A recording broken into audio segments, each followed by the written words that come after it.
ಆತ್ಮೀಯ ವಿದ್ಯಾರ್ಥಿಗಳೇ, ತಮ್ಮದಾಗಿರ್ತಕ್ಕಂಥ YouTube channel KSP study ಪಾಯಿಂಟ್ಗೆ ಸ್ವಾಗತ.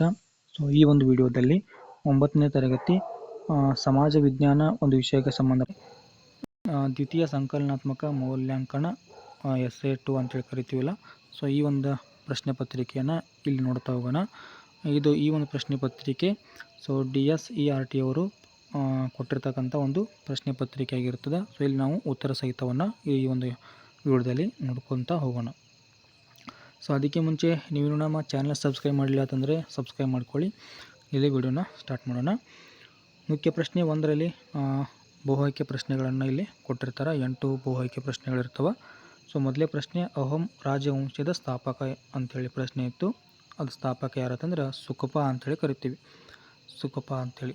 ಓಕೆ. 2ನೇ ಪ್ರಶ್ನೆ, ರಕ್ತ ಮತ್ತು ಉಕ್ಕಿನ ತತ್ವವನ್ನು ಪ್ರತಿಪಾದಿಸಿದವರು ಅಂಥೇಳಿ ಒಂದು ಪ್ರಶ್ನೆಯನ್ನು ಕೇಳಿದರು. ಸೊ ಅದಕ್ಕೆ ಉತ್ತರ ಯಾರು? ಬಿಸ್ಮಾರ್ಕ್ ಅಂತಕ್ಕಂಥವನು. ಓಕೆ. 3ನೇ ಪ್ರಶ್ನೆ, ನೌಕಾಪಡೆಯ ಮುಖ್ಯಸ್ಥರನ್ನು ಹೀಗೆನ್ನುವರು ಅಂಥೇಳಿ ಏನಂತೇಳಿ ಕರೀತಾರೆ ಅಂತಂದರೆ ಇಲ್ಲಿ ಅಡ್ಮಿರಲ್ ಅಂಥೇಳಿ ಕರೀತಾರೆ. ಓಕೆ. ನೆಕ್ಸ್ಟು, ಭಾರತೀಯ ಸಮಾಜದ ಆಧಾರ ಸ್ತಂಭ ಈ ಸಮುದಾಯವಾಗಿದೆ ಅಂಥೇಳಿ, ಮುಖ್ಯವಾಗಿ ಗ್ರಾಮ ಸಮುದಾಯ ಅಂಥೇಳಿ. 5ನೇ ಪ್ರಶ್ನೆ, ಕರ್ನಾಟಕದ ಪ್ರಾಚೀನ ನೀರಾವರಿ ವಿಧಾನ. ಸೊ ಸಿಂಪಲ್ ಆಗಿರ್ತಕ್ಕಂಥ ಒಂದು ಪ್ರಶ್ನೆ, ಬಾವಿ ನೀರಾವರಿ ವಿಧಾನ. ಇನ್ನು 6ನೇ ಪ್ರಶ್ನೆ, ಇತ್ತೀಚಿನ ದಿನಗಳಲ್ಲಿ ಜನರು ರಾಗಿಯನ್ನು ಹೆಚ್ಚಾಗಿ ಬಳಕೆ ಮಾಡುತ್ತಿದ್ದಾರೆ ಏಕೆಂದರೆ. ಸೊ ಏಕೆಂತಂದ್ರೆ ಆಪ್ಷನ್ ಎ ಆಗ್ತದೆ, ಉತ್ತಮ ಪೋಷಕಾಂಶವನ್ನು ಹೊಂದಿದ ಆ ಕಾರಣಕ್ಕಾಗಿ. ಓಕೆ. ಇನ್ನು 7ನೇ ಪ್ರಶ್ನೆ, ಭಾರತೀಯ ರಿಸರ್ವ್ ಬ್ಯಾಂಕ್ ರಾಷ್ಟ್ರೀಕರಣಗೊಂಡ ವರ್ಷ. ಸೊ ಆಪ್ಷನ್ ಬಿ 1949ರಲ್ಲಿ. ಸ್ಥಾಪನೆ ಆದದ್ದು 1935ರಲ್ಲಿ. ಓಕೆ. 8ನೇ ಪ್ರಶ್ನೆ, 1 ಕೋಟಿಗಿಂತ ಕಡಿಮೆ ಮೌಲ್ಯದ ದೂರುಗಳನ್ನು ಸ್ವೀಕರಿಸುವ ಗ್ರಾಹಕ ವೇದಿಕೆ ಅಂಥೇಳಿ, ಅದು ವೇದಿಕೆ ಯಾವುದು ಅಂತಂದ್ರೆ ಜಿಲ್ಲಾ ವೇದಿಕೆ ಅಂಥೇಳಿ ಕರಿತೀವಿ. ಇನ್ನು ಮುಖ್ಯ ಪ್ರಶ್ನೆ 2, 1 ಅಂಕದ ಪ್ರಶ್ನೆಗಳು. 9ನೇ ಪ್ರಶ್ನೆ, ಮೌಂಟ್ ಅಬು ಬಳಿ ಮೊಹಮ್ಮದ್ ಗೋರಿಯನ್ನು ಸೋಲಿಸಿದ ರಾಜ ಯಾರು ಅಂಥೇಳಿ, 2ನೇ ಮೂಲ ರಾಜ ಅಂಥೇಳಿ ಕರಿತೀವಿ, ಅಥವಾ ಮೂಲ ರಾಜ 2. 10ನೇ ಪ್ರಶ್ನೆ, ರಾಷ್ಟ್ರೀಯ ಭಾವೈಕ್ಯತೆ ಎಂದರೇನು ಅಂಥೇಳಿ, ಒಂದು ರಾಷ್ಟ್ರದ ಜನರು ತಾವೆಲ್ಲ ಒಂದೇ ಎನ್ನುವ ಮನೋಭಾವನೆ ಇರುವುದಕ್ಕೇನಂತೇಳಿ ಕರಿತೀವಿ ಅಂತಂದರೆ ಇಲ್ಲಿ ರಾಷ್ಟ್ರೀಯ ಭಾವೈಕ್ಯತೆ ಅಂಥೇಳಿ ಕರಿತೀವಿ. ಇನ್ನು 11ನೇ ಪ್ರಶ್ನೆ, ಮಲೆನಾಡು ಪ್ರದೇಶವು ಜೀವ ವೈವಿಧ್ಯತಾ ವಲಯ ಎಂದು ಗುರುತಿಸಲ್ಪಟ್ಟಿದೆ ಏಕೆ ಅಂಥೇಳಿ. ಏಕೆ ಅಂತೇಳಿ ತೆಗೆದುಕೊಂಡಾಗ ಇಲ್ಲಿ ಸುಮಾರು 80,000ಕ್ಕೂ ಅಧಿಕ ಸಸ್ಯ ಹಾಗೂ ಪ್ರಾಣಿ ಒಂದು ವೈವಿಧ್ಯತೆ ಇದೆ. ಸೊ ಆ ಕಾರಣಕ್ಕಾಗಿ. 12ನೇ ಪ್ರಶ್ನೆ, ಕೈಗಾರಿಕಾ ಕ್ರಾಂತಿಯಿಂದ ಉದಯವಾದ ವರ್ಗ ಯಾವುದು ಅಂತೇಳಿ ಕೇಳಿದ್ದಾರೆ. ಸೊ ಅದು ಯಾವುದು? ಬಂಡವಾಳಶಾಹಿ ವರ್ಗ ಅಂಥೇಳಿ. 13ನೇ ಪ್ರಶ್ನೆ, ನಿರ್ವಹಣೆ ಎಂಬುದು ಬೇರೆಯವರಿಂದ ಕೆಲಸ ಮಾಡಿಸುವ ಒಂದು ಕಲೆಯಾಗಿದೆ. ಈ ಹೇಳಿಕೆಯನ್ನು ನೀಡಿದವರು ಯಾರು ಅಂತೇಳಿ JL ಹೇನ್ಸ್ ರವರು. 14ನೇ ಪ್ರಶ್ನೆ, ಶ್ರಮ ವಿಭಜನೆ ಎಂದರೆ ಅಂಥೇಳಿ. ಸೊ ಕೆಲಸವನ್ನು ಹಂಚಿಕೊಂಡು ನಿರ್ವಹಿಸುವುದನ್ನು ಏನಂತೇಳಿ ಕರಿತೀವಿ, ಇಲ್ಲಿ ಶ್ರಮ ವಿಭಜನೆ ಅಂಥೇಳಿ ಕರಿತೀವಿ. 15ನೇ ಪ್ರಶ್ನೆ, ಕೈಗಾರೀಕರಣವು ಯಾವುದನ್ನು ಸೂಚಿಸುತ್ತದೆ ಅಂಥೇಳಿ. ಕೈಗಾರೀಕರಣವು ಸರಕು ಮತ್ತು ಸೇವೆಗಳ ಉತ್ಪಾದನೆಗೆ ಬಳಸುವ ತಂತ್ರಜ್ಞಾನದಲ್ಲಿ ಉಂಟಾಗುವ ಬದಲಾವಣೆಯ ಒಂದು ಕ್ರಿಯೆಯನ್ನು ಸೂಚಿಸ್ತದೆ. ಓಕೆ. ನೆಕ್ಸ್ಟು 1 ಅಂಕದ ಕೊನೆಯ ಪ್ರಶ್ನೆ, ಮಾನವ ಸ್ವತಂತ್ರವಾಗಿ ಜನಿಸಿದ, ಆದರೆ ಎಲ್ಲೆಲ್ಲೂ ಸರಪಳಿಯಿಂದ ಬಂಧಿಸಲ್ಪಟ್ಟಿದ್ದಾನೆ. ಸೊ ಈ ಒಂದು ಪ್ರಸಿದ್ಧ ಹೇಳಿಕೆ ನೀಡಿದವರು ಯಾರು ಅಂತೇಳಿ, ಇಲ್ಲಿ ರೂಸೋ ಅಂತಕ್ಕಂಥ ಒಬ್ಬ ವ್ಯಕ್ತಿ. ಇನ್ನು ಮುಖ್ಯ ಪ್ರಶ್ನೆ 3ರಲ್ಲಿ 2 ಅಂಕದ ಪ್ರಶ್ನೆಗಳು.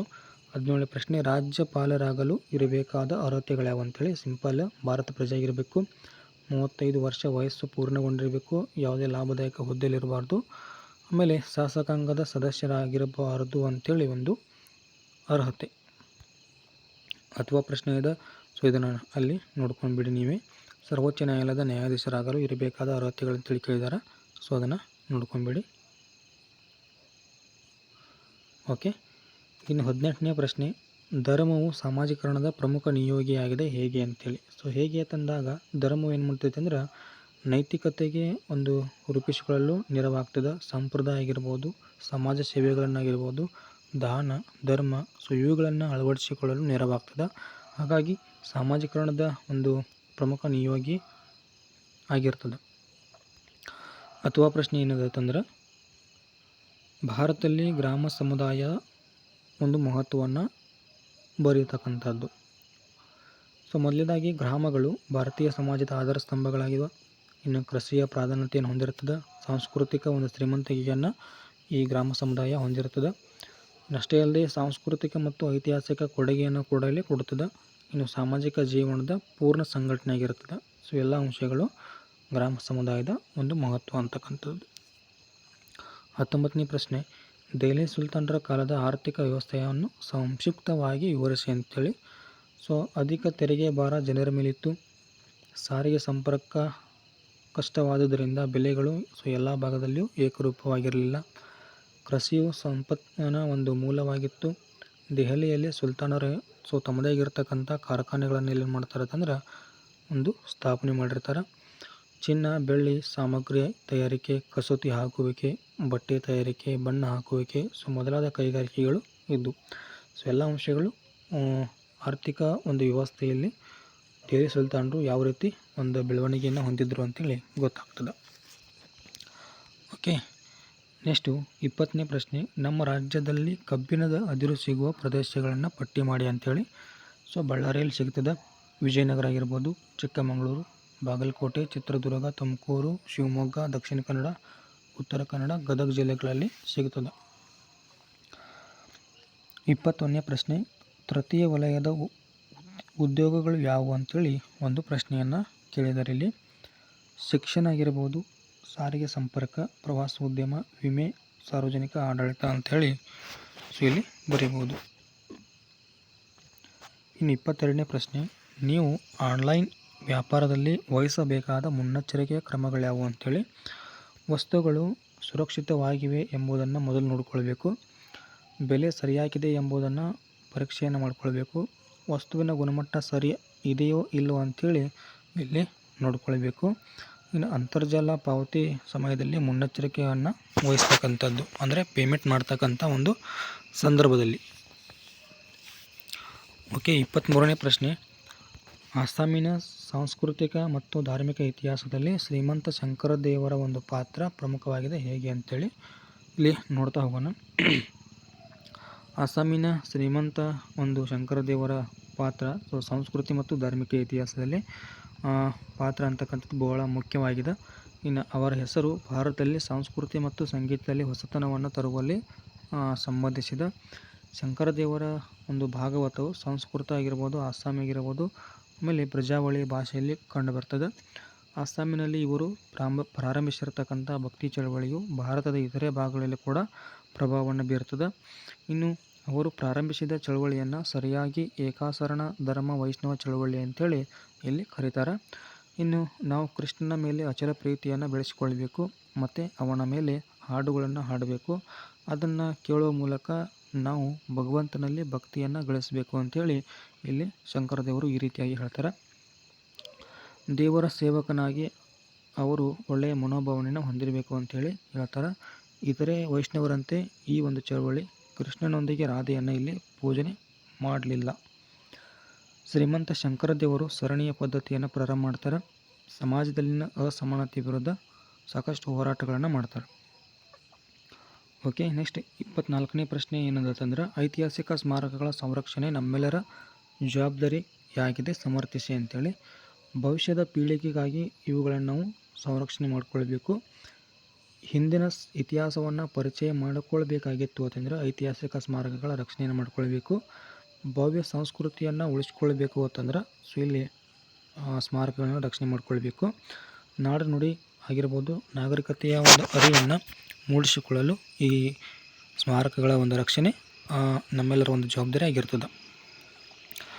ಇನ್ನು 3 ಅಂಕದ ಪ್ರಶ್ನೆಗಳು. 25ನೇ ಪ್ರಶ್ನೆ, ಶಂಕರಾಚಾರ್ಯರು ಪ್ರತಿಪಾದಿಸಿದ ತತ್ವಗಳು ಯಾವುವು ಅಂತೇಳಿ. ಶಂಕರಾಚಾರ್ಯರು ಉಪನಿಷತ್ತುಗಳನ್ನು ಮತ್ತು ಬ್ರಹ್ಮಸೂತ್ರಗಳನ್ನು ಆಳವಾಗಿ ಅಧ್ಯಯನ ಮಾಡ್ತಾರೆ. ಅಷ್ಟೇ ಅಲ್ಲದೆ ದ್ವೈತ ಒಂದು ತತ್ವಶಾಸ್ತ್ರವನ್ನು ಕೂಡ ಇಲ್ಲಿ ಪ್ರಚಾರ ಮಾಡ್ತಾರೆ. ಅಷ್ಟೇ ಅಲ್ಲದೆ ಅವರು ಲೌಕಿಕ ಜೀವನಕ್ಕೆ ಆದ್ಯತೆಯನ್ನು ಕೊಡಲಿಲ್ಲ. ಬದಲಾಗಿ ಆಧ್ಯಾತ್ಮಿಕ ಜಗತ್ತಿಗೆ ಏನು ಮಾಡ್ತಾರೆ ಅಂತಂದರೆ ಹೆಚ್ಚಿನ ಒತ್ತನ್ನು ಕೊಡ್ತಾರೆ. ಇನ್ನು ಜಗತ್ತು ಮಾಯೆ ಮತ್ತು ಅದೊಂದು ಭ್ರಮೆ ಅಂತೇಳಿ ಕರೀತಾರೆ. ಬ್ರಹ್ಮವೇ ಪರಮ ಸತ್ಯ ಅಂತೇಳಿ ಹೇಳ್ತಾರೆ. ಇದು ಮುಖ್ಯವಾಗಿರ್ತಕ್ಕಂಥ ಅಂಶ. ಇನ್ನು ಸಮಾಜದಲ್ಲಿರುವ ಜನರು ತಮ್ಮ ಆಂತರಿಕ ಆತ್ಮವನ್ನು ಅರಿತುಕೊಳ್ಳದೆ ಬಾಹ್ಯ ಒಂದು ಪ್ರಪಂಚದಲ್ಲಿ ದೇವರನ್ನು ಹುಡುಕಿಕೊಳ್ತಾರೆ. ಇನ್ನು ಶಂಕರಾಚಾರ್ಯರ ಪ್ರಕಾರ ಆತ್ಮ ಮತ್ತು ಪರಮಾತ್ಮ ಅಂತಕ್ಕಂಥದ್ದು ಒಬ್ಬರೇ ಆಗಿರ್ತಾರೆ. ಆದ್ದರಿಂದ ಅಹಂ ಬ್ರಹ್ಮಾಸ್ಮಿ ಅಂತೇಳಿ ಹೇಳ್ತಾರೆ. ಇನ್ನು ಇದರ ಅರ್ಥ ನಾನು ಬ್ರಹ್ಮ ಅಥವಾ ದೇವರು, ಅಂದರೆ ದೇವರು ನಮ್ಮೊಳಗಿದ್ದಾನೆ ಅಂತೇಳಿ. ಇನ್ನು ನಾವು ಜ್ಞಾನದ ಹಾದಿಯಲ್ಲಿ ಸಾಗಬೇಕು ಮತ್ತು ಪ್ರಪಂಚದ ಸ್ವರೂಪವನ್ನು ಅರಿತುಕೊಳ್ಳಬೇಕು ಅಂತೇಳಿ ಹೇಳ್ತಾರೆ. ಇನ್ನು ನಾವು ನಮ್ಮ ಆತ್ಮವನ್ನು ಮತ್ತು ಸಂಪೂರ್ಣ ಸತ್ಯವಾದ ಬ್ರಹ್ಮನೊಂದಿಗೆ ವಿಲೀನಗೊಳಿಸಿಕೊಳ್ಳಬೇಕು ಅಂತೇಳಿ ಹೇಳ್ತಾರೆ. ಆಗ ಮಾತ್ರ ನಾವು ಮೋಕ್ಷವನ್ನು ಪಡೆಯಲು ಸಾಧ್ಯ ಅಂತೇಳಿ ಹೇಳ್ತಾರೆ. ಇನ್ನು ಶಂಕರಾಚಾರ್ಯರ ಪ್ರಕಾರ ದೇವರಿಗೆ ಯಾವುದೇ ಗುಣಗಳಿಲ್ಲ ಅಂತೇಳಿ ಹೇಳ್ತಾರೆ. ಲಕ್ಷಣಗಳಿಲ್ಲ, ಆಕಾರವಿಲ್ಲ, ನಿರ್ಗುಣ, ನಿರಾಕಾರ, ನಿರ್ವಿಕಾರ ಅಂತೇಳಿ ಹೇಳ್ತಾರೆ. ಓಕೆ, ನೆಕ್ಸ್ಟ್ ಅಥವಾ ಪ್ರಶ್ನೆ ಇದೆ. ಬಸವಣ್ಣವರು ಮಾಡಿದ ಕಲ್ಯಾಣ ಕಾರ್ಯಗಳು ಯಾವುವು ಅಂತೇಳಿ. ಅದನ್ನು ಇಲ್ಲಿ ನೋಡ್ಕೊಂಡ್ಬಿಡಿ ನೀವು, ಅಥವಾ ಸ್ಕ್ರೀನ್ಶಾಟನ್ನು ತೆಗೆದುಕೊಳ್ಳಿ.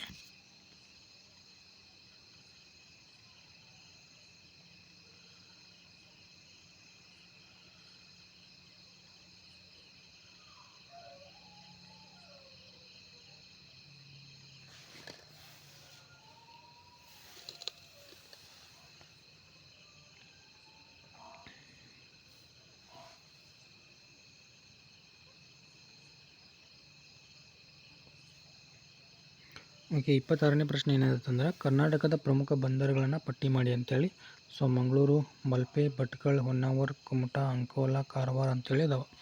ಅಥವಾ ಪ್ರಶ್ನೆ ಏನಿದೆ ಭತ್ತ ಬೆಳೆಯಲು ಬೇಕಾದ ಸೂಕ್ತ ಭೌಗೋಳಿಕ ಅಂಶಗಳನ್ನು ಪಟ್ಟಿ ಮಾಡಿ ಅಂತೇಳಿ. ಉಷ್ಣವಲಯದ ಬೆಳೆಯಾಗಿರ್ತದೆ, 27 ಡಿಗ್ರಿ ಉಷ್ಣಾಂಶ ಬೇಕಾಗಿರ್ತದೆ, 150ರಿಂದ 200 ಸೆಂಟಿಮೀಟರ್ ಮಳೆ ಬೇಕಾಗ್ತದೆ, ಮೆಕ್ಕಲು ಮತ್ತು ಜೇಡಿ ಮಿಶ್ರಿತ ಮಣ್ಣು ಬೇಕಾಗ್ತದೆ, ಸಮತಟ್ಟಾದ ಭೂಮಿ ಅಂತಕ್ಕಂಥದ್ದು ಬೇಕಾಗ್ತದೆ. 27ನೇ ಪ್ರಶ್ನೆ ಅರ್ಥವ್ಯವಸ್ಥೆಯಲ್ಲಿ ಬ್ಯಾಂಕುಗಳ ಒಂದು ಪ್ರಾಮುಖ್ಯತೆಯನ್ನು ಬರೀರಿ ಅಂತೇಳಿ. ಇದಕ್ಕೆ ಉತ್ತರವನ್ನು ನೋಡ್ತಾ ಹೋಗೋಣ. ಸಾರ್ವಜನಿಕರ ಉಳಿತಾಯವನ್ನು ಸಂಗ್ರಹಣೆ ಮಾಡ್ತದೆ. ಬಂಡವಾಳ ಸಂಗ್ರಹಣೆಗೆ ಸಹಾಯಕವಾಗಿರ್ತದೆ. ಚೆಕ್ಕುಗಳ ಮೂಲಕ ಹಣವನ್ನು ಸಂದಾಯ ಮಾಡ್ಕೊಳ್ಬೋದು. ಚಾಲ್ತಿಯಲ್ಲಿರುವ ಮಾರುಕಟ್ಟೆಯ ಬಡ್ಡಿ ದರದಲ್ಲಿ ಸಾಲಗಳನ್ನು ಕೊಡ್ತದೆ. ಕೃಷಿ ಆಗಿರ್ಬೋದು, ಕೈಗಾರಿಕೆ ಆಗಿರ್ಬೋದು, ಸೇವಾ ವಲಯದ ಒಂದು ಅಭಿವೃದ್ಧಿಗೆ ಸಹಾಯಕವಾಗ್ತದೆ. ಆಮೇಲೆ ಬೇಡಿಕೆ ಹುಂಡಿ ಆಗಿರ್ಬೋದು, ಕ್ರೆಡಿಟ್ ಕಾರ್ಡ್ ಮತ್ತು ಡೆಬಿಟ್ ಕಾರ್ಡ್ಗಳನ್ನು ಕೂಡ ಕೊಡ್ತದೆ. ಬ್ಯಾಂಕುಗಳು ಷೇರುಗಳ ಮೇಲೆ ಹಣವನ್ನು ಹೂಡಿಕೆ ಮಾಡ್ತವೆ. ಅಷ್ಟೇ ಅಲ್ಲದೆ ಸಾಲ ಸೃಷ್ಟಿಯಲ್ಲಿ ಪ್ರಮುಖ ಪಾತ್ರವನ್ನು ವಹಿಸ್ತವೆ. ಇನ್ನು ಅಥವಾ ಪ್ರಶ್ನೆ ಏನು ಕೇಳಿದ್ರು ಅಂತಂದ್ರೆ ಉತ್ಪಾದನೆಯಲ್ಲಿ ಶ್ರಮದ ಒಂದು ಪ್ರಾಮುಖ್ಯತೆಯನ್ನು ಬರೀರಿ ಅಂತೇಳಿ. ಶ್ರಮದ ಒಂದು ಪ್ರಾಮುಖ್ಯತೆಯಲ್ಲಿ ನೋಡ್ಬೋದು. ಶ್ರಮವು ಬಹುಮುಖ್ಯ ಉತ್ಪಾದನಾಂಗವಾಗಿದೆ. ಉತ್ಪಾದನಾಂಗಗಳನ್ನು ಚುರುಕುಗೊಳಿಸ್ತದೆ. ಶ್ರಮವಿಲ್ಲದೆ ಯಾವುದೇ ವಸ್ತುವಿನ ಉತ್ಪಾದನೆ ಸಾಧ್ಯವಿಲ್ಲ. ಉತ್ಪಾದನಾಂಗಗಳನ್ನು ಒಟ್ಟುಗೂಡಿಸುವಲ್ಲಿ ಪ್ರಮುಖ ಪಾತ್ರವನ್ನು ವಹಿಸ್ತದೆ. ಇನ್ನು ದೇಶದ ಒಂದು ಅಭಿವೃದ್ಧಿಯಲ್ಲಿ ಈ ಶ್ರಮದ ಪೂರೈಕೆ ಅಂತಕ್ಕಂಥದ್ದು ಮುಖ್ಯವಾಗ್ತದೆ. ದೇಶದ ಪ್ರಗತಿಯಲ್ಲಿ ಕೂಡ ಪ್ರಮುಖ ಪಾತ್ರವನ್ನು ವಹಿಸ್ತದೆ. 28ನೇ ಪ್ರಶ್ನೆ ಏನಿದೆ ಅಂತಂದ್ರೆ ನಿರ್ವಹಣೆಯ ಕಾರ್ಯಕ್ಷೇತ್ರಗಳನ್ನು ಪಟ್ಟಿ ಮಾಡಿ ಅಂತೇಳಿ. ಸಿಂಪಲ್ ಆಗಿರ್ತಕ್ಕಂಥ ಒಂದು ಪ್ರಶ್ನೆ. ಯೋಜನೆ, ಸಂಘಟನೆ, ಸಿಬ್ಬಂದಿ ಪೂರೈಕೆ, ನಿರ್ದೇಶನ, ಸಂಯೋಜನೆ, ನಿಯಂತ್ರಣ ಅಂತೇಳಿ. ಟೋಟಲಿ 6 ಅಂಶಗಳು ಅದಾವೆ ಅಥವಾ 6 ಕ್ಷೇತ್ರಗಳು ಅದಾವೆ. ಅಥವಾ ಪ್ರಶ್ನೆ ಮಾರುಕಟ್ಟೆಯ ಕಾರ್ಯಗಳನ್ನು ಪಟ್ಟಿ ಮಾಡಿ ಅಂತೇಳಿ. ಇದು ಕೂಡ ಈಸಿಯಾಗಿರ್ತದೆ. ಖರೀದಿ ಮತ್ತು ಜೋಡಣೆ ಆಗಿರ್ಬೋದು, ಮಾರಾಟ ವಿಕ್ರಯ, ಸಾಗಾಣಿಕೆ, ಶೇಖರಣೆ ಮತ್ತು ಉಗ್ರಾಣ, ಮಾರುಕಟ್ಟೆ ಸಂಶೋಧನೆ, ಶಿಷ್ಟೀಕರಣ, ವರ್ಗೀಕರಣ, ಮುದ್ರೆ ಮಾಡುವುದು, ನಷ್ಟ ಭರಿಸುವಿಕೆ ಅಂತಕ್ಕಂಥ ಒಂದಿಷ್ಟು ಕಾರ್ಯಗಳನ್ನು ಇಲ್ಲಿ ಮಾರುಕಟ್ಟೆಗಳದ್ದು ಆಗಿರುತ್ತದೆ. 29ನೇ ಪ್ರಶ್ನೆ ಮರಾಠ ಸಾಮ್ರಾಜ್ಯದ ಸ್ಥಾಪನೆಯು ಭಾರತೀಯ ಇತಿಹಾಸದಲ್ಲಿ ಹೊಸ ಅಧ್ಯಾಯವನ್ನು ತೆರೆಯಿತು, ಸಮರ್ಥಿಸಿ ಅಂತೇಳಿ. ರಾಷ್ಟ್ರದ ಸಮಗ್ರತೆಯನ್ನು ರಕ್ಷಿಸಲು ಮತ್ತು ಬಾಹ್ಯ ಆಕ್ರಮಣದಿಂದ ಇದನ್ನು ರಕ್ಷಿಸಲು ಮರಾಠರು ಮೊಘಲರೊಂದಿಗೆ ಹೋರಾಟವನ್ನು ಮಾಡ್ತಾರೆ. ಶಿವಾಜಿ ಮರಾಠ ರಾಜ್ಯರಲ್ಲಿ ಅತ್ಯಂತ ಪ್ರಸಿದ್ಧನಾಗಿರ್ತಾನೆ. ಇನ್ನು ಅವರು ರಾಜ್ಯವನ್ನು ವಿಸ್ತರಿಸುವಲ್ಲಿ ಮಾತ್ರವಲ್ಲದೆ ಉತ್ತಮ ಆಡಳಿತ ನೀಡುವಲ್ಲಿ ಕೂಡ ಯಶಸ್ವಿ ಆಗಿರ್ತಾರೆ. ಅಷ್ಟೇ ಅಲ್ಲದೆ ಮಹಾರಾಷ್ಟ್ರದ ಪ್ರಸಿದ್ಧ ಸಂತರ ಬೋಧನೆಗಳು ಹಿಂದೂ ಧರ್ಮದ ರಕ್ಷಣೆ ಮತ್ತು ಮರಾಠರ ಒಂದು ಸಾಮ್ರಾಜ್ಯದ ಸ್ಥಾಪನೆಯ ಮೇಲೆ ಸಾಕಷ್ಟು ಪ್ರಭಾವವನ್ನು ಬೀರುತ್ತದೆ. 30ನೇ ಪ್ರಶ್ನೆ ಏನಾಗಿತ್ತು ಅಂತಂದರೆ ಇಲ್ಲಿ ಭಾರತದಲ್ಲಿ ಚುನಾವಣಾ ಪ್ರಕ್ರಿಯೆಯು ಹಲವು ಹಂತಗಳಿಂದ ಕೂಡಿದೆ, ಇದನ್ನು ಸ್ಪಷ್ಟೀಕರಿಸಿ ಅಂತೇಳಿ. ಮೊದಲನೇದಾಗಿ ಹಂತಗಳು ಯಾವ ತಂದಾಗ ಚುನಾವಣಾ ಅಧಿಸೂಚನೆ ಆಗ್ತದೆ, ಅಭ್ಯರ್ಥಿಗಳ ಉಮೇದುವಾರಿಕೆ ನಾಮಿನೇಷನ್ ಅಂತೇಳಿ ಕರಿತೀವಿ. ನೆಕ್ಸ್ಟ್ ನಾಮಪತ್ರಗಳ ಪರಿಶೀಲನೆ ಆಗ್ತದೆ, ಇನ್ನು ನಾಮಪತ್ರ ಹಿಂಪಡೆಯುವಿಕೆ ಅಂತೇಳಿ ಕರಿತೀವಿ. ಚುನಾವಣಾ ಪ್ರಚಾರ ಆಗ್ತದೆ, ಮತದಾನ ದಿನ, ಆಮೇಲೆ ಲಾಸ್ಟ್ ಒನ್ ಮತ ಎಣಿಕೆ ಅಂತೇಳಿ. ಇನ್ನು 31ನೇ ಪ್ರಶ್ನೆ ಇತ್ತೀಚಿನ ದಿನಗಳಲ್ಲಿ ಮಣ್ಣಿನ ಸವಕಳಿಯಿಂದಾಗಿ ಭೂಮಿಯ ಫಲವತ್ತತೆ ಕ್ಷೀಣಿಸುತ್ತದೆ, ನೀನೊಬ್ಬ ರೈತನಾದರೆ ಅದನ್ನು ನಿಯಂತ್ರಿಸುವಲ್ಲಿ ನಿನ್ನ ಪಾತ್ರವೇನು ಅಂತೇಳಿ. ಮೊದಲದಾಗಿ ಅಡ್ಡಬದುಗಳ ನಿರ್ಮಾಣ ಮಾಡ್ತೀವಿ ವೈಜ್ಞಾನಿಕ ಬೇಸಾಯದ ಅನುಸರಣೆಯನ್ನು ಮಾಡ್ತೀವಿ, ಅರಣ್ಯೀಕರಣ ಮಾಡ್ತೀವಿ, ಪರ್ಯಾಯ ಬೆಳೆ ಅನುಸರಣೆ ಮಾಡ್ತೀವಿ, ಮಣ್ಣನ್ನು ಪರೀಕ್ಷೆಯನ್ನು ಮಾಡ್ತೀವಿ. ನೆಕ್ಸ್ಟ್ ಹನಿ ಮತ್ತು ತುಂತುರು ಒಂದು ನೀರಾವರಿ. ಸೊ ಈ ಒಂದು ವಿಧಾನವನ್ನು ಅನುಸರಣೆ ಮಾಡ್ತೀವಿ. 32ನೇ ಪ್ರಶ್ನೆ, ಯೇಸು ಕ್ರಿಸ್ತನ ಬೋಧನೆಗಳನ್ನು ಪಟ್ಟಿ ಮಾಡಿ ಅಂತೇಳಿ. ದೇವರೊಬ್ಬನೇ, ಅವನೇ ದಯಾಮಯನಾದ ದೇವರು, ಸರ್ವ ಜೀವರಾಶಿಗಳ ತಂದೆ ಅಂತೇಳಿ ಹೇಳ್ತಾರೆ. ಪ್ರತಿಯೊಬ್ಬರಲ್ಲಿಯೂ ಸಹೋದರತ್ವ ಭಾವ ಇರಬೇಕಂತ ಹೇಳ್ತಾರೆ. ಸೊ ನಾವು ಕಷ್ಟದಲ್ಲಿರುವವರನ್ನು ಪ್ರೀತಿಸಿದರೆ ದೇವರು ನಮ್ಮನ್ನು ಪ್ರೀತಿಸಿದಂತೆ ಅಂತೇಳಿ ಹೇಳ್ತಾರೆ. ಪರರಿಂದ ಯಾವುದೇ ನಿರೀಕ್ಷೆ ಇಲ್ಲದೆ ಇತರರ ಸೇವೆಯನ್ನು ಮಾಡಬೇಕು ಅಂತ ಹೇಳ್ತಾರೆ. ಮಾನವನ ಸೇವೆ ದೇವರ ಸೇವೆಗೆ ಸಮಾನವಾದದ್ದು ಅಂತೇಳಿ ಈ ರೀತಿಯಾಗಿ ಬೋಧನೆಯನ್ನು ಹೇಳ್ತಾರೆ. ಅಷ್ಟೇ ಅಲ್ಲದೆ ಮಾನವ ತನ್ನ ತಪ್ಪುಗಳಿಗಾಗಿ ಪಶ್ಚಾತ್ತಾಪ ಪಟ್ಟರೆ ಸೊ ದೇವರು ಅವನನ್ನು ಕ್ಷಮಿಸ್ತಾನಂತೇಳಿ. ಇನ್ನು ನಿಮ್ಮ ಶತ್ರುವನ್ನು ನಿಮ್ಮಂತೆ ಪ್ರೀತಿಸಿ ಅಂತೇಳಿ ಹೇಳ್ತಾರೆ. ನಿಮಗೆ ಹಾನಿ ಮಾಡಲು ಪ್ರಯತ್ನಿಸುವ ಜನರಿಗೆ ಒಳ್ಳೆಯದನ್ನು ಮಾಡು ಅಂತೇಳಿ ಹೇಳ್ತಾರೆ. ಸೊ ಈ ರೀತಿಯಾಗಿ ಯೇಸು ಕ್ರಿಸ್ತನ ಬೋಧನೆಗಳು. ಇನ್ನು ಅವಿಭಕ್ತ ಕುಟುಂಬದ ಲಕ್ಷಣಗಳನ್ನು ಬರೆಯಿರಿ ಅಂತೇಳಿ. ಸೊ ದೊಡ್ಡ ಗಾತ್ರವಾಗಿರ್ತದೆ. ಸದಸ್ಯರೆಲ್ಲರೂ ಆಸ್ತಿಯ ಮಾಲೀಕತ್ವ ಹೊಂದಿರ್ತಾರೆ. ಸೊ ಒಂದೇ ಛಾವಣಿಯಲ್ಲಿ ವಾಸ ಮಾಡ್ತಾರೆ. ಸೊ ಒಂದೇ ಅಡುಗೆ ಮನೆಯಲ್ಲಿ ಸಿದ್ಧಪಡಿಸಿದ ಆಹಾರವನ್ನು ಸೇವನೆ ಮಾಡ್ತಾರೆ. ಸೊ ಧರ್ಮ ಒಂದೇ ಆಗಿರ್ತದೆ ಮತ್ತು ಒಂದೇ ಧರ್ಮದಲ್ಲಿ ನಂಬಿಕೆಯನ್ನು ಇಟ್ಟಿರ್ತಾರೆ. ಸ್ವಯಂ ಪೂರ್ಣ ಘಟಕವಾಗಿರ್ತದೆ. ಸೊ ಹಿರಿಯ ಸದಸ್ಯರು ನಿರ್ಧಾರ ತೆಗೆದುಕೊಳ್ಳುವ ಒಂದು ಅಧಿಕಾರವನ್ನು ಹೊಂದಿರ್ತಾರೆ. ಇನ್ನು ಮುಖ್ಯ ಪ್ರಶ್ನೆ 5ರಲ್ಲಿ ಸೊ 4 ಅಂಕದ ಪ್ರಶ್ನೆಗಳು. ಕೈಗಾರಿಕಾ ಕ್ರಾಂತಿಯ ಪರಿಣಾಮಗಳನ್ನು ತಿಳಿಸಿ ಅಂತೇಳಿ. ಇದು ಇಂಪಾರ್ಟೆಂಟ್ ಆಗಿರ್ತಕ್ಕಂಥ ಒಂದು ಪ್ರಶ್ನೆಯಾಗಿದೆ. ಸೊ ಕೈಗಾರಿಕೆಗಳಲ್ಲಿನ ಅಸಂಖ್ಯಾತ ಬದಲಾವಣೆಗಳಿಂದಾಗಿ ಯಂತ್ರಗಳಿಗೆ ಬೇಡಿಕೆ ಅಂತಕ್ಕಂಥದ್ದು ಜಾಸ್ತಿ ಆಗ್ತದೆ. ಅಷ್ಟೇ ಅಲ್ಲದೆ ಆರ್ಥಿಕ ಮತ್ತು ಸಾಮಾಜಿಕ ಕ್ಷೇತ್ರಗಳಲ್ಲಿ ಕೂಡ ಬದಲಾವಣೆಗಳು ಸಂಭವಿಸ್ತವೆ. ಹೊಸ ಕಾರ್ಖಾನೆಗಳು ಸ್ಥಾಪನೆ ಆಗ್ತವೆ. ಉತ್ಪಾದನಾ ವೆಚ್ಚ ಕಡಿಮೆಯಾಗಿ ಜೀವನಾವಶ್ಯಕ ವಸ್ತುಗಳು ಕಡಿಮೆ ಬೆಲೆಗೆ ದೊರೀತವೆ. ಗೃಹ ಕೈಗಾರಿಕೆಗಳು ಬೃಹತ್ ಕೈಗಾರಿಕೆಗಳೊಂದಿಗೆ ಸ್ಪರ್ಧಿಸಲಾಗದೆ ನಾಶವಾಗ್ತವೆ. ಶ್ರೀಮಂತರು ಶ್ರೀಮಂತರಾಗ್ತಾರೆ, ಬಡವರು ಬಡವರಾಗಿಯೇ ಮುಂದುವರಿತಾರೆ. ಇನ್ನು ಜನರು ಹಳ್ಳಿಗಳಿಂದ ಪಟ್ಟಣಗಳಿಗೆ ವಲಸೆ ಹೋಗಬೇಕಾಗ್ತದೆ. ಸಮಾಜದಲ್ಲಿ ಬಂಡವಾಳಶಾಹಿ ಅಂತಕ್ಕಂಥ ಒಂದು ವರ್ಗ ಇಲ್ಲಿ ಉದಯವಾಗ್ತದೆ. ಕೊನೆಯದಾಗಿ ಮಾಲೀಕರು ಮತ್ತು ಕಾರ್ಮಿಕರ ನಡುವೆ ಬಾಂಧವ್ಯ ಹದಗೆಟ್ಟು ವರ್ಗ ಸಂಘರ್ಷ ಅಂತಕ್ಕಂಥದ್ದು ಪ್ರಾರಂಭವಾಗ್ತದೆ. ಇನ್ನು ಈ ಒಂದು ಪ್ರಶ್ನೆಗೆ ಅಥವಾ ಪ್ರಶ್ನೆಯನ್ನು ಕೂಡ ಕೊಟ್ಟಿದ್ರು. ಸೊ ಅದು ಏನಂತಂದರೆ ಇಲ್ಲಿ ಧಾರ್ಮಿಕ ಸುಧಾರಣೆಗೆ ಕಾರಣಗಳನ್ನು ತಿಳಿಸಿ ಅಂತೇಳಿ. ಸೊ ಇದನ್ನು ನೀವೇ ನೋಡ್ಕೊಂಡ್ಬಿಡಿ. ಸ್ಕ್ರೀನ್ಶಾಟನ್ನು ತೆಗೆದುಕೊಳ್ಳಬಹುದು.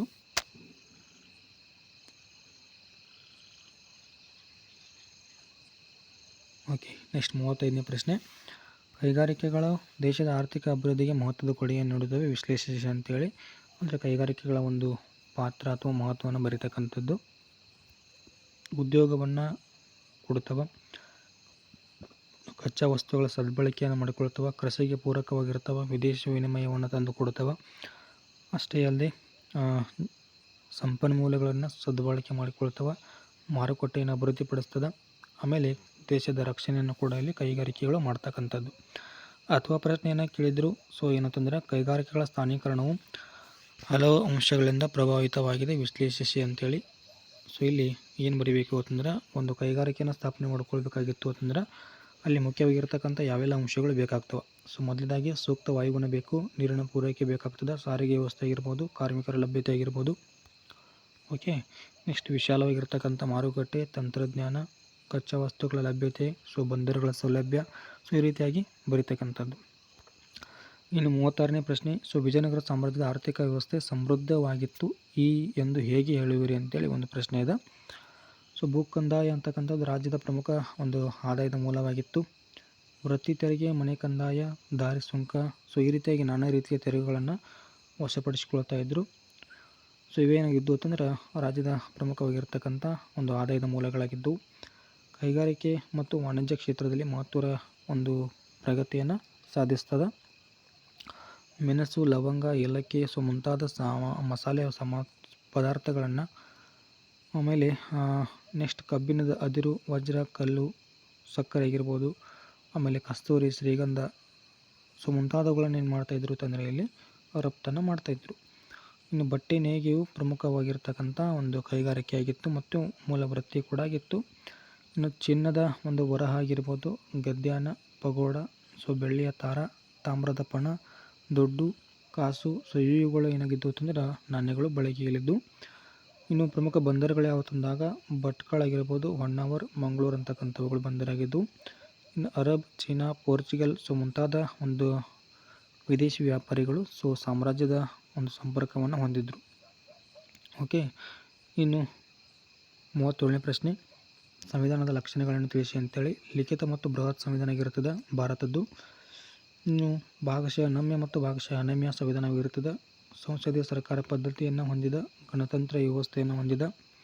ನೆಕ್ಸ್ಟ್ ಒಕ್ಕೂಟ ವ್ಯವಸ್ಥೆ ಆಗಿರಬಹುದು, ಮೂಲಭೂತ ಹಕ್ಕುಗಳನ್ನು ಹೊಂದಿದ, ಮೂಲಭೂತ ಕರ್ತವ್ಯಗಳನ್ನು ಹೊಂದಿದ, ರಾಜ್ಯ ನೀತಿ ನಿರ್ದೇಶಕ ತತ್ವಗಳನ್ನು ಹೊಂದಿದ, ಏಕಪೌರತ್ವ, ಸಾರ್ವತ್ರಿಕ ವಯಸ್ಕ ಮತದಾನ ಪದ್ಧತಿ, ದ್ವಿಸದನ ಶಾಸಕಾಂಗ.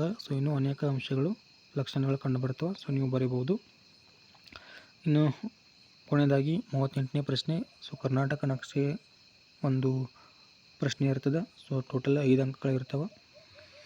ಔರಾದದ, ನವಮಂಗಳೂರದ, ಕೆನರಾ, ಕರಾವಳಿದ, ಶಿವನ ಸಮುದ್ರ ಇದೆ.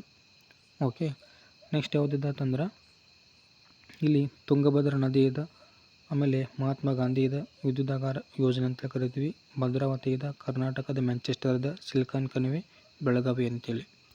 ಇಲ್ಲಿ ಮೊದಲೇದ ನೋಡ್ತಾ ಹೋಗೋಣ. ಇಲ್ಲಿ ಕರ್ನಾಟಕದ ತುತ್ತುದಿಯಾಗಿರ್ತಕ್ಕಂಥದ್ದು ಔರಾದ ಅಂತೇಳಿ ಕರಿತೀವಿ. ನೆಕ್ಸ್ಟು ನವಮಂಗಳೂರು ಅಂತಕ್ಕಂಥದ್ದು ಕೆನರಾ ತೀರ ಅಥವಾ ಕರಾವಳಿ ಅಂತೇಳಿ ಕರಿತೀವಿ. ಈ ಒಂದು ಭಾಗದಲ್ಲಿ. ಓಕೆ, ನೆಕ್ಸ್ಟ್ ಇದೇ ಮ್ಯಾಪದಲ್ಲಿ ನೋಡಿರಿ, ಮಧುಗಿರಿ ಬೆಟ್ಟ ಅಂತಕ್ಕಂಥದ್ದು ಎಕ್ಸ್ಟ್ರಾ ಕೊಟ್ಟಿದ್ದಾರೆ. ಆಮೇಲೆ ಕರ್ನಾಟಕದ ರಾಜಧಾನಿ ಬೆಂಗಳೂರು ಅಂತೇಳಿ ಇದೆ. ಭದ್ರಾವತಿ ಕೇಳ್ಬೋದು, ಬೆಳಗಾವಿ ಕೇಳ್ಬೋದು, ಕರ್ನಾಟಕದ ಮ್ಯಾಂಚೆಸ್ಟರ್ ಇದು ಕೇಳಿದ್ದಾರೆ ನೋಡಿ. ಆಮೇಲೆ ಸಿಲಿಕಾನ್ ಕಣಿವೆ, ಯಾವುದು ಬೆಂಗಳೂರು ಅಂತೇಳಿ. ಇನ್ನು ಯಾವ ಕೇಳ್ಬೋದು ಅಂತಂದರೆ ಇಲ್ಲಿ ತುಂಗಭದ್ರಾ ನದಿ ಅದ. ಇಲ್ಲಿ ಈ ರೀತಿಯಾಗಿ ಕಂಡುಬರ್ತದೆ. ಇನ್ನು ಮಹಾತ್ಮ ಗಾಂಧಿ ವಿದ್ಯುದಾಗಾರ ಯೋಜನೆ ಅಂತ ಕರಿತೀವಿ. ತಲಕಾವೇರಿ ಅಂತಕ್ಕಂಥದ್ದು ಕೇಳಬಹುದು. ಶಿವನ ಸಮುದ್ರ ಈಗ ಆಲ್ರೆಡಿ ಕೇಳಿದ್ದಾರೆ ನೋಡಿ. ಇನ್ನು ಕಾರವಾರ ಆಗಿರ್ಬೋದು, ಹೊನ್ನಾವರ, ಆಮೇಲೆ ಕುಂದಾಪುರ ಅಂತೇಳಿ, ಮಲ್ಪೆ, ನವಮಂಗಳೂರು ಅಂತೇಳಿ. ಇವು ಬಂದರುಗಳಾಗಿದ್ದಾವೆ. ಬಂದರುಗಳನ್ನು ಕೇಳ್ತಕ್ಕಂಥ ಸಾಧ್ಯತೆ ಇದೆ. ಈ ವಿಡಿಯೋ ಇಷ್ಟ ಆದರೆ ಲೈಕ್ ಮಾಡಿ, ಶೇರ್ ಮಾಡಿ, ಆಮೇಲೆ ಸಬ್ಸ್ಕ್ರೈಬ್ ಮಾಡಿಕೊಳ್ಳಿ. ಈ ಒಂದು ವಿಡಿಯೋನ ಇಲ್ಲಿಗೆ ಮುಗಿಸ್ತಾ ಇದ್ದೀನಿ. Thank you.